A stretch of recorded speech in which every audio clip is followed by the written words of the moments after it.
کله چې پاولو کوتزاک په خپل ویلچیر کې د سپورتس ارینا ته ورننوځي هغه یو ستوری دی.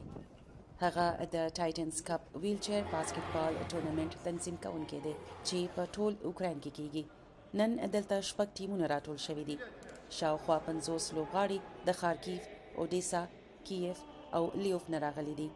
کوتزاک وایي چې د معذوره لوبغاړو لپاره د مقابلې تنظیم کول ډیر چیلنجونه لري بنسبت د داسې لوبغاړو چې معذوره نه وي. ډیر وخت ونیو چې موږ یو هوټل ومومو چې دومره ډیر ویلچیر کارونکي پکې ځای پر ځای شي. ستونزې له تشنابونو نه شروع شي چې تاسو کوم هوټل هم غوړه کوئ نو ډیر د شاور پوښونه لري. زه شرط تړم چې تاسو به په ټول ځای کې د معذور خلکو لپاره د 2 نه زیاتې خونې یا کمرې پیدا نه کړئ.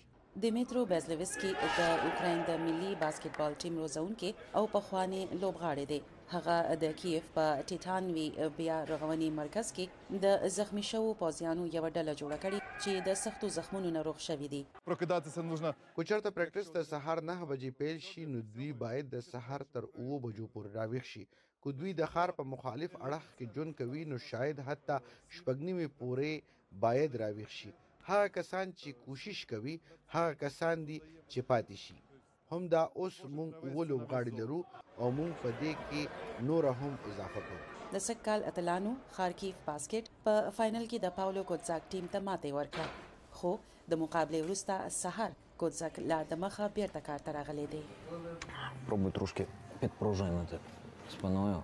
کله چې هغه په خپل لوبه نه کوي، کوتزاک په لویف کې د ان بروکن بیا رغونې مرکز کې لارښوونه او روزنه کوي. زه لومړنی ویلچیر زده کوونکی شوم چې د خپل پوهنتون فول ټایم پروګرام کې شامل شوم. په یو وخت کې زه پوه شوم چې د پښو په پرتله په څرخونو یا ټایرونو باندې ښه نقل و حرکت کیدی شي.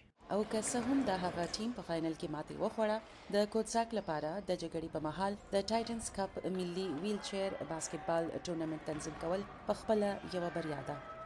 د اومیلیان او شودلیاک لپاره نگین شاه، VOA ډیوا TV، واشنگټن.